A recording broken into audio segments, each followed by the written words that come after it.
In the 2024 NFL Draft, a lot of big names fell. Today I'll talk about where they went and how I think they'll project. Let's just start off some honorable mentions. So Cooper DeJean still went top 45, so it's hard to really call him a steal, but he is for how far he did fall. He was projected top 30, and he went a little farther down. Obviously some injury concerns, but I still think he'll bounce back just fine. Peyton Wilson, if not for the injury concerns, I think he is 100% a steal as well.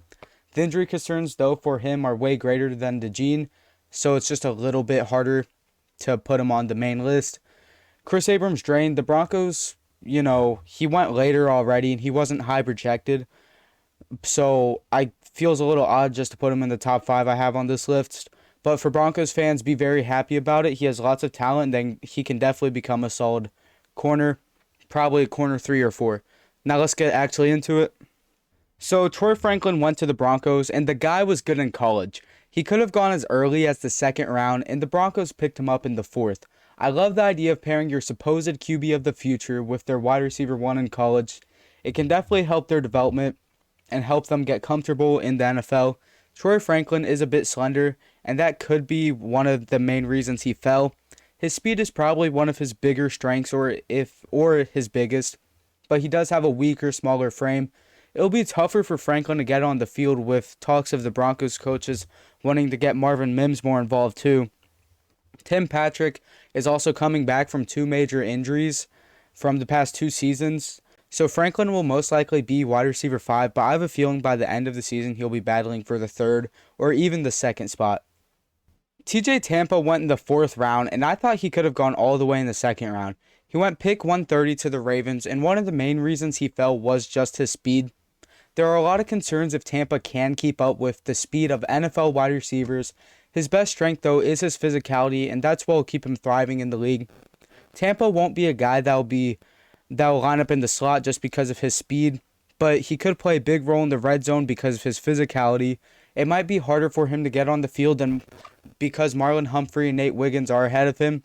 Brandon Stevens will also be ahead of him, and he'll probably be battling for the corner 4 spot with Arthur Maulet and Jalen Armour-Davis, who was also a 4th-round pick by the Ravens back in 2022. Ja'Tavion Sanders went to the Panthers in the 4th round, and this was my second tight end. I was a bit surprised to see him fall this far.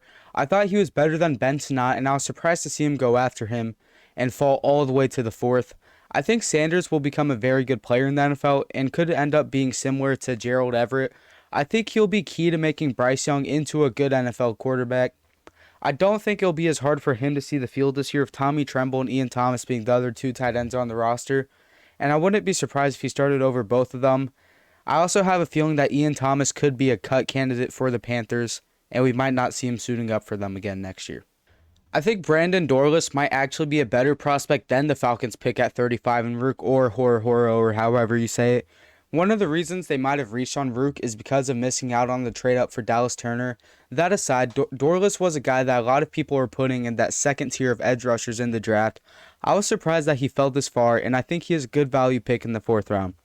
I thought he could have gone as early as the 3rd or even the late 2nd, and if that happened, I wouldn't have even batted an eye. I think this is a great pickup in the 4th round this year, which was already full with a bunch of talent. I think a couple spots could open up on that D-line for the Falcons, with David Onyemata being a potential cut candidate.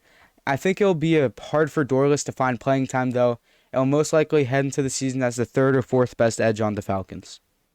So our last player is Christian Mahogany, and no one wants to talk about offensive linemen, so I'll keep it a little shorter. I thought Mahogany could have gone as early in the 3rd round. Mahogany won't see a lot of action this first year behind a stacked line's O-line, but he'll most likely be first guy up in case of injury at the guard position. They could try to mold him into a center as he is good on double teams and has quick recovery, but does lack some awareness. He could become a very solid guard with nice size for the guard position. So I hope you guys enjoyed this. A little bit short, but just kind of quick breakdowns of these players. And I hope you guys come back for more videos and have a great day.